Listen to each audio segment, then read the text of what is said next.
Patricia, las grabás las reuniones, ¿no?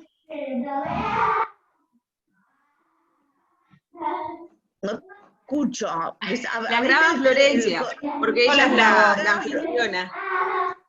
Porque me preguntaron ayer, viste, los que no habían visto si quedaban grabadas y bla, bla, bla. Te cuento el canal de YouTube de ACU quedan.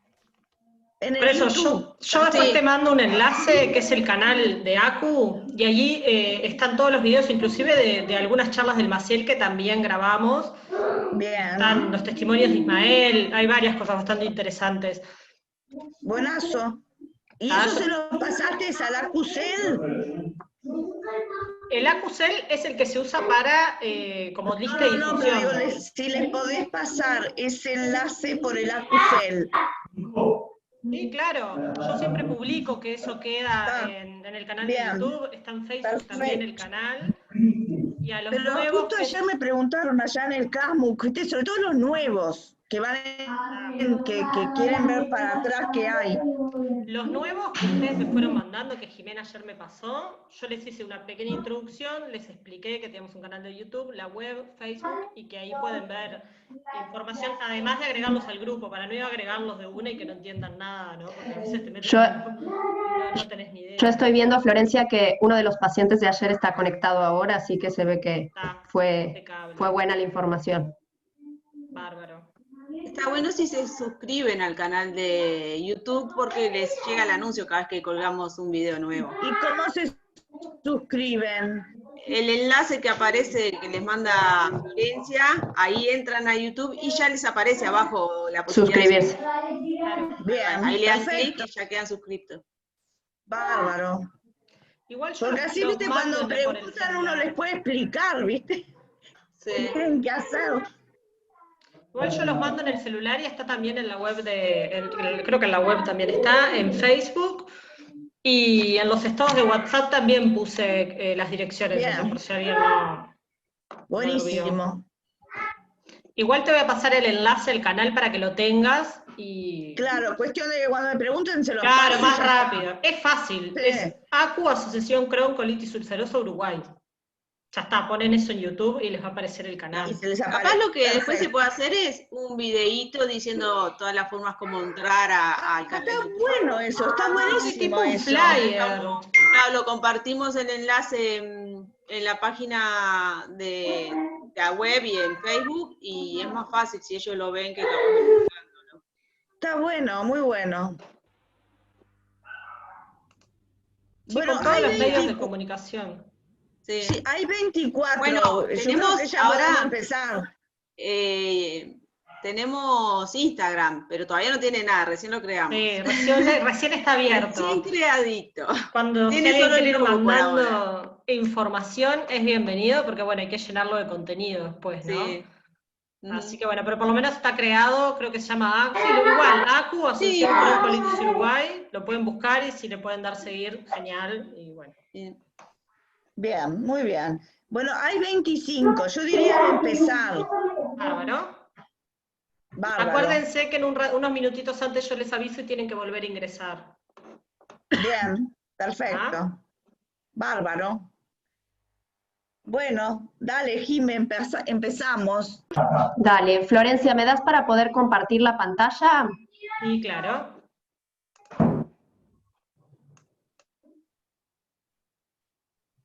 A ver ahora. A ver, ya voy. ¿Y lo de las preguntas, por dónde me lo ibas a mandar? No, ahora las voy a poner, es el primer diapositivo de la presentación.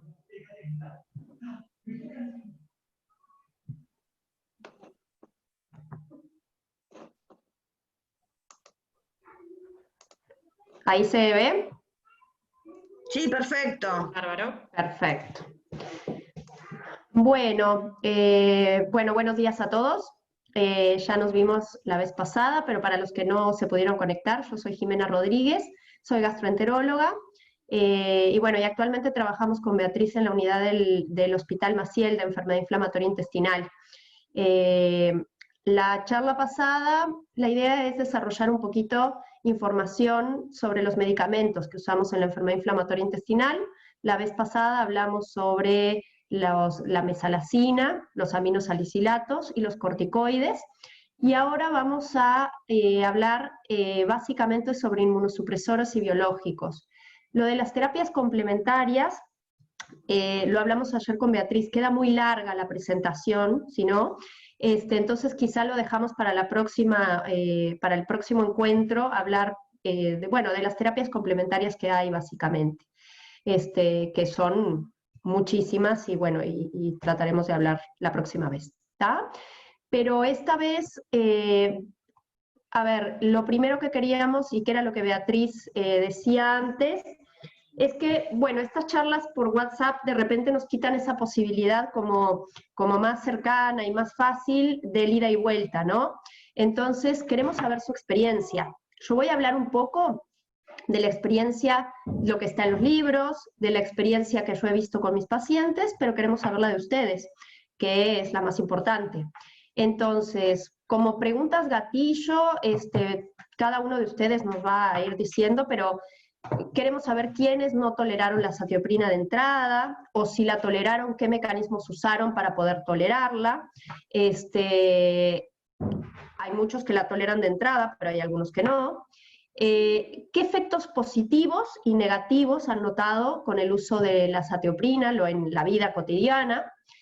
Y en su experiencia personal, un poco este tema de la tomo porque me siento mejor, o a veces la tomo porque el médico dice que le hace bien a mi intestino, ¿tá? Entonces, un poco su percepción personal desde el punto de vista subjetivo.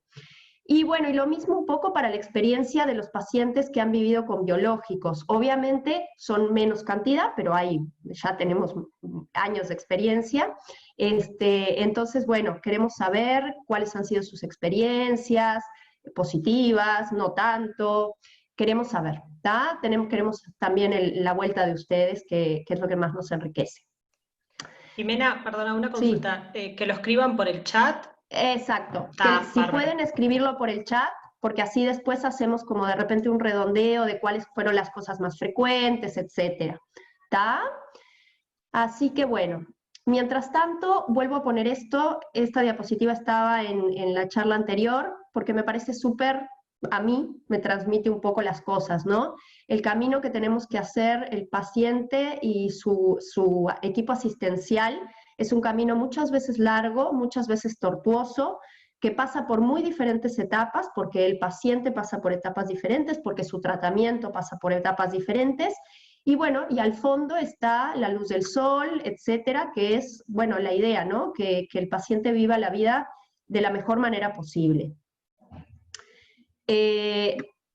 Quiero volver a hacer hincapié en esto porque siempre que uno va a hablar de medicamentos, lo que tenemos que hablar es, siempre que yo me veo frente a la pregunta de ¿y esto es bueno tomarlo? A ver, obviamente que lo ideal sería no necesitar tomar medicamentos, pero después la situación de vida de cada uno y de enfermedad de cada uno hace que haya que poner en la balanza las cosas, y ahí es donde el uso de medicamentos puede tener un beneficio importante.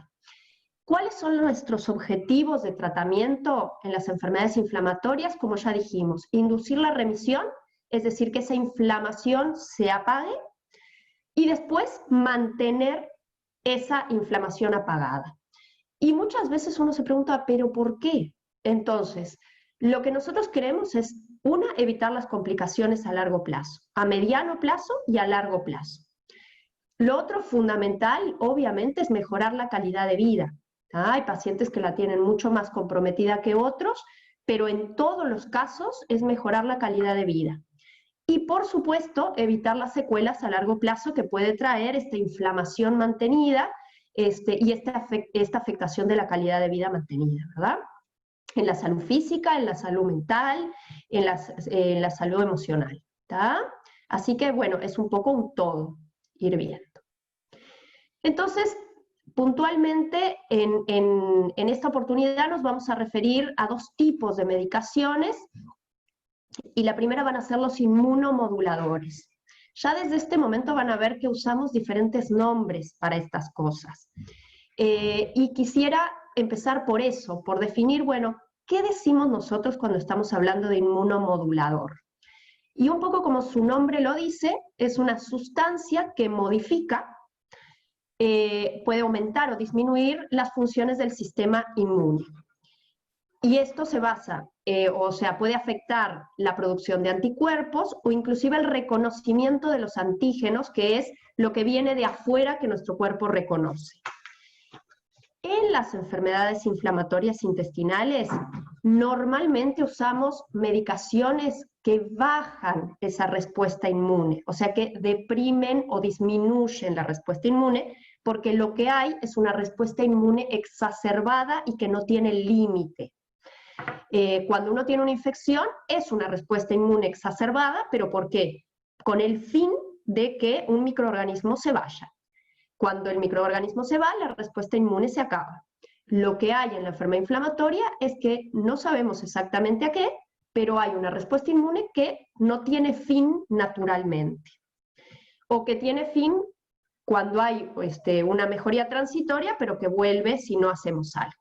¿Está?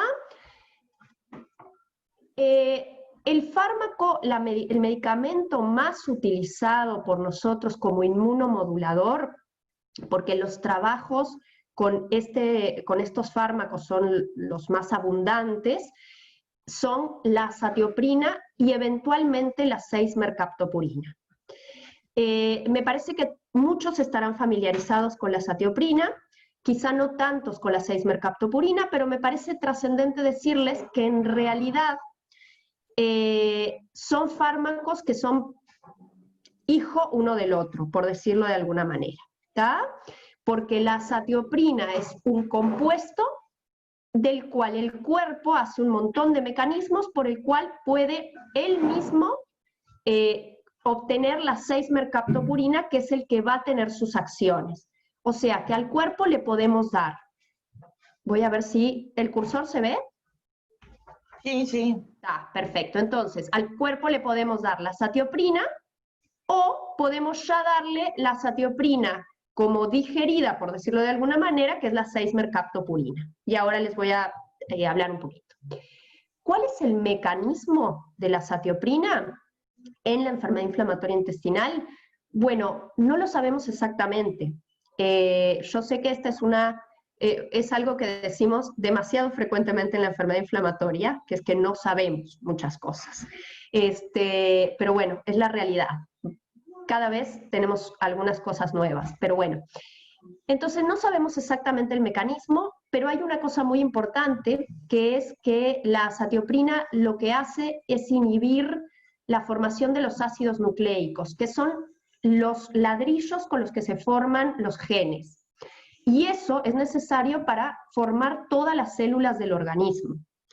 Entonces, y unas células que necesitan mucho todo esto son los glóbulos blancos, las células de la inmunidad. Entonces, nosotros, bajando la formación de glóbulos blancos, podemos bajar la respuesta inmune, ¿tá?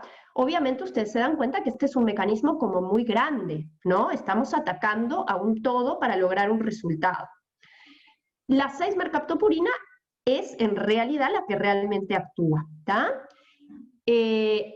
Su uso en la enfermedad inflamatoria tiene ya muchos años. Se comenzó a usar en la década del 60. Si ustedes se acuerdan de la charla anterior, es más o menos un poquito después de que se empezaron a usar los corticoides. ¿Tá? Entonces es una medicación con la cual tenemos mucha experiencia general, pero mucha experiencia específica para la enfermedad inflamatoria intestinal. Y ha sido de enorme utilidad para muchos pacientes. ¿Tá? Quería destacar que fue lo que puse acá en este diapositivo, que vieron que dice acá 1 y 0,5, porque normalmente van a ver que cuando su médico les da azatioprina, les pregunta cuánto pesan, porque la azatioprina en la enfermedad inflamatoria la damos, es una ecuación que hacemos con el peso, ¿tá?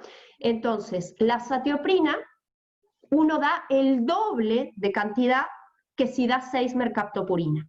¿Por qué se los comento? Porque quizá alguno de ustedes pudo haber pasado de azatioprina a 6-mercaptopurina y el médico les dijo que tomara la mitad. Y es por esto, es porque el 1 de azatioprina vale 0,5 para la 6-mercaptopurina. ¿Tá? O sea que esto es un poco desde el punto de vista práctico. Cualquiera de estos dos medicamentos, su presentación es la vía oral. ¿Tá? Siempre que ustedes reciban azatioprina va a ser como comprimidos por vía oral. Son comprimidos mucho más pequeños que los de mesalazina. Digamos, en esos son como más amigables. Y habitualmente vienen de 50 miligramos cualquiera de los dos, tanto la azatioprina como la 6-mercaptopurina. Hice una búsqueda como para ver si había otras presentaciones, pero realmente lo que me surge es esto, o sea que cuando uno usa 6-mercaptopurina muchas veces usa menos comprimidos que con azatioprina. ¿Ah? Algo importante y que probablemente muchos ya sepan y otros digan, ah, mira, la azatioprina no se usa para inducir la remisión. ¿Tá? Es un medicamento que cuando nosotros lo usamos pensando en que él va a mantener la remisión. O sea que en general se usa, se empieza al mismo tiempo o que el corticoide o que mesalazina a altas dosis, esa es la forma de acción. ¿Y por qué es esto? Porque su inicio de acción es lento. ¿Ah? Lo que hablamos más o menos es que se comienzan a ver los efectos completos, o sea, robustos del medicamento, entre los 3 y los 6 meses de tomarlo.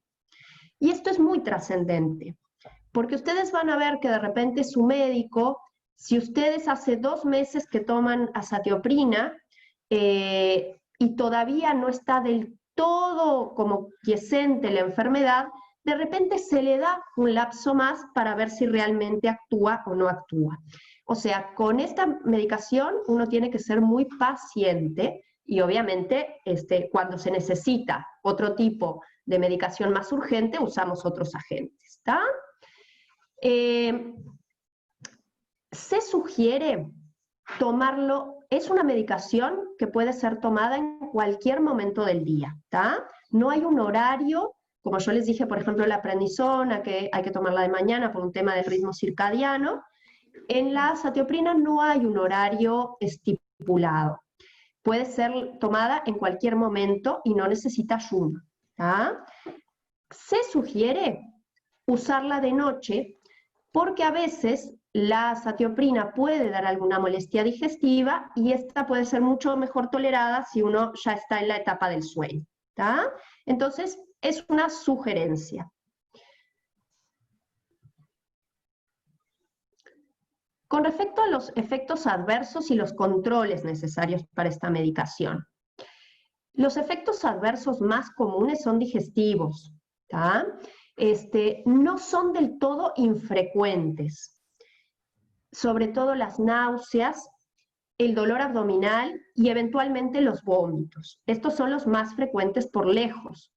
Y son los que a veces nos hacen que no podamos seguir adelante con este tratamiento. Cuando les digo a veces, a ver, la mayoría porcentual de los pacientes la toleran, pero la gente que tiene algún síntoma digestivo no es un porcentaje menor.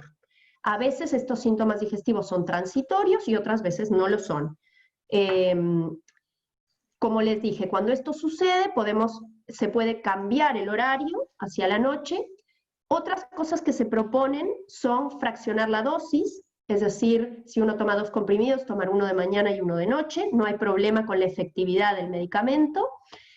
Y a veces, por eso traía lo de la azatioprina y la 6-mercaptopurina, no se sabe por qué, con la azatioprina aparecen las molestias o los efectos adversos y con la 6-mercaptopurina, que es la misma droga, no aparecen. ¿Tá? Podría ser un tema de excipientes, no sabemos por qué, pero hay pacientes que toleran uno y no toleran el otro. O sea que en esos casos se podría intentar el cambio. Como efecto adverso que está puesto en los prospectos como frecuente, pero en realidad no es demasiado frecuente, puede alterar el funcional y enzimograma hepático. ¿Tá? Y esto no necesariamente implica que se suspenda el tratamiento. Y muchos de los pacientes que están acá saben que una de las cosas que se hace cuando uno está tomando azatioprina es controlar el funcional y enzimograma hepático. Pero lo importante de esto es que ustedes sepan que no toda alteración implica la descontinuación de la medicación. Sí implica que lo valore el equipo tratante y hay casos donde inclusive esas alteraciones son transitorias y desaparecen, y también hay que ver qué tan alterado está para decidir si continuar o no continuar. ¿Ah? Los controles, como les dije, y creo que es muy importante, es una de las cosas importantes para transmitir, la mejoría que logramos con esta medicación es lenta. Y debemos esperar semanas para valorar la respuesta. ¿Tá? Lo que es importante en las primeras semanas es sobre todo el control de los síntomas de reacciones adversas, ¿no? Es si aparecen estas cosas que hacen que el paciente no tolere la medicación. Con respecto a la paraclínica, los controles de sangre y de exámenes de sangre, fundamentalmente se hacen dos controles, con hemograma y con funcional y enzimograma hepático. En el hemograma, una de las cosas que siempre miramos, porque es la más frecuente de ver, es que, como dijimos, ¿cuál es la función? Bajar la actividad de los glóbulos blancos. Entonces, lo que tenemos que ver es que el conteo de glóbulos blancos no baje por debajo de un límite de seguridad, ¿no? De seguridad con respecto a las infecciones, etc. Entonces, se habla de un límite de seguridad de 3.800 glóbulos blancos, más o menos, y eso es una de las cosas que controlamos. Y en el funcional enzimograma hepático controlamos las enzimas del hígado, que son las que vienen en él. Se hace periódicamente. Cuando recién iniciamos el tratamiento, se hace más cercano, es más, al principio cuando estamos aumentando la dosis, muchas veces antes de hacer aumentos de dosis, controlamos el funcional y enzimograma hepático para ver que no haya alteraciones. Y cuando las hay, pasa lo mismo que yo les decía, o sea, lo que ya hablábamos. Según su valor, vemos si se puede continuar, si no se continúa, o si podemos hacer algún ajuste de dosis. ¿Tá? Y después, como siempre, dentro de los controles, es ver si esto está dando resultado. Entonces, para ver esto, siempre pedimos los marcadores de actividad inflamatoria habituales. El hemograma, que también lo pedimos por los efectos adversos, la velocidad de eritrosedimentación, la proteína C reactiva, la calprotectina fecal eventualmente, que siempre hablamos que hay un descenso también lento. Y por supuesto que a más largo plazo el control es la confirmación por endoscopía de que realmente tenemos una caída de la actividad de la enfermedad en la mucosa, ¿verdad? Por último, de acá de la azatioprina, y después damos espacio un poco a comentarios y demás, este es un tema que me gustaría explayarme un poquito porque es un tema de bastante controversia, que es la azatioprina, el embarazo y la lactancia. Y quiero tratar de explicar un poquito qué es lo que pasa, por qué hay como distintas opiniones dentro de, inclusive del equipo de salud y de los distintos especialistas. Ustedes saben que hay una clasificación de medicamentos, probablemente alguno lo haya visto, en qué tan riesgosos son para el embarazo. Pero esa clasificación, la azatioprina está en el C, que el A es que no hace nada, después hay un B, un C y un D que debe ser evitado durante el embarazo. El C lo que significa es que hay que poner en la balanza los riesgos y los beneficios del tratamiento durante el embarazo. ¿Tá? Entonces, eso es una noción muy, muy, muy general, porque estamos hablando de la azatioprina para cualquier cosa. ¿Tá? Entonces, después, como les dije, es un medicamento que hace 60 años que se usa en enfermedad inflamatoria. Entonces, hay muchos trabajos publicados sobre grupos muy grandes de embarazadas con enfermedad inflamatoria que recibieron azatioprina previo al embarazo, en el embarazo y en la lactancia. Que, si se quiere, es una visión mucho más específica, porque ¿qué pasa? Acá estamos poniendo, cuando se hacen estos trabajos, se está poniendo en la balanza un tema no menor, que es la posibilidad de cursar un embarazo con actividad de la enfermedad. ¿Tá? Y eso no es menor. Entonces, los trabajos que se hicieron sobre pacientes con enfermedad inflamatoria nos muestran que es segura de usar. O sea, en el costo-beneficio es un medicamento muy seguro. En las series que hay con enfermedad inflamatoria, normaciones, que es uno de los grandes temas que la mujer tiene cuando queda embarazada, ¿no? Quiere hacer nada que pueda hacer daño a su hijo. Pero pacientes en enfermedad intestinal no ven estos riesgos aumentados, ¿tá? Y probablemente por eso al feto, al desenlace del embarazo, entonces, ¿tá? Por eso a veces tenemos diferencias. Los ginecólogos manejan mucho las guías de A, B, C, D, y bueno, nosotros nos guiamos más por los trabajos que tenemos específicamente nosotros. O sea, lo que lleva esto es a que creo que lo fundamental que sale de acá es que los embarazos en mujeres con enfermedad inflamatoria intestinal tienen que ser seguidos en equipo multidisciplinario, ¿tá? O sea, tiene que surgir esta charla y esta discusión entre todo el equipo asistencial, que es lo que va a darle más seguridad a la mujer en un momento que todas sabemos que es bastante de inseguridad. O sea que en principio lo que se dice y lo que y lo que repetimos todos los especialistas de enfermedad inflamatoria es que no descontinúen el tratamiento con azatioprina cuando piensan quedar embarazadas. No está de más repetir, ¿no? Cuando uno tiene una enfermedad inflamatoria intestinal, tiene que tratar de buscar el embarazo en un momento de quietud de la enfermedad, de remisión, y si esa remisión se alcanzó con azatioprina, esta debe mantenerse, ¿tá? Y lo otro que es importante es que se refiere que son seguros en la lactancia, ¿tá? Estos son lo que se hablan las guías que hay específicamente de enfermedad inflamatoria. Una palabra con respecto al metrotexate, que a lo mejor alguno de ustedes ha usado, es una medicación que actúa similar a la azatioprina, en que interfiere en la síntesis de los genes y por lo tanto en la replicación de todo el sistema inmune. Se puede usar en el tratamiento de la enfermedad de Crohn, eventualmente se usa en colitis, pero en general se usa en enfermedad de Crohn.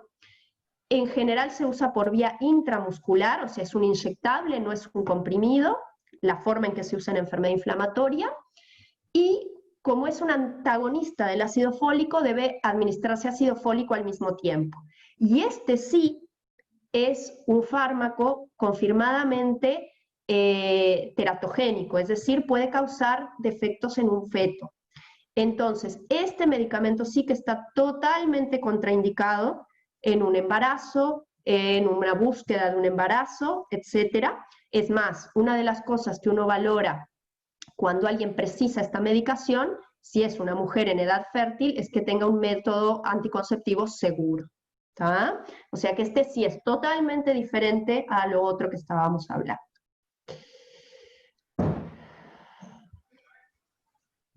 Antes de pasar a las preguntas que puedan tener ustedes o comentarios, estas son preguntas que llegaron, que Florencia me hizo llegar, que sé que surgieron de ustedes.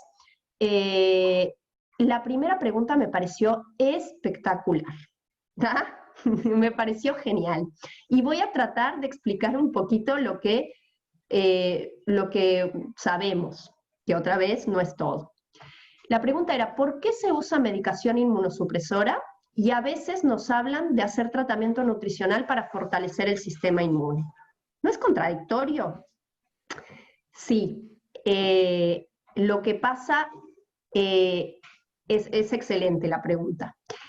Lo que pasa es que cuando nosotros hablamos del sistema inmune, hablamos de un mundo de actividades, algunas más desarrolladas en un momento, otras menos, y algunas que pueden ser positivas y otras negativas. Los medicamentos que después vamos a hablar, a ver, voy a tratar de ser lo más concisa porque realmente es una muy buena pregunta. Hasta ahora nuestra estrategia era disminuir la respuesta inmune global para lograr un resultado. Eso nos ha dado resultados durante mucho tiempo. Sin embargo, ustedes van a ver que los biológicos, que es los medicamentos más nuevos de los que vamos a hablar a continuación, ya son medicamentos que van guiados a determinada respuesta inmune. Dentro de la respuesta inmune hay un N número de caminos que generan inmunidad y un N número de sustancias que participan. Entonces, cada vez se está tratando de dilucidar más cuáles son las que pueden, concretamente en la enfermedad inflamatoria, cuáles son las que pueden estar favoreciéndola y cuáles son las que podrían generarnos protección. ¿Ah? Entonces, acá entra el tema de por qué podríamos tener esta contradicción.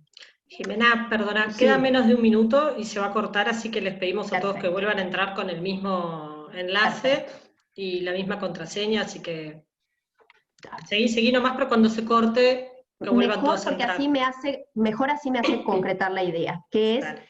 que la flora intestinal genera unas actividades del sistema inmune que pueden ser muy positivas. Entonces, fortalecer cierto tipo de inmunidad a nivel de intestinal a través de la nutrición puede ser muy positivo, aunque estamos tratando de inhibir otro tipo de líneas del sistema inmune en otros sentidos. ¿Tá? O sea que esto que parece contradictorio creo que va a ser algo cada vez más frecuente.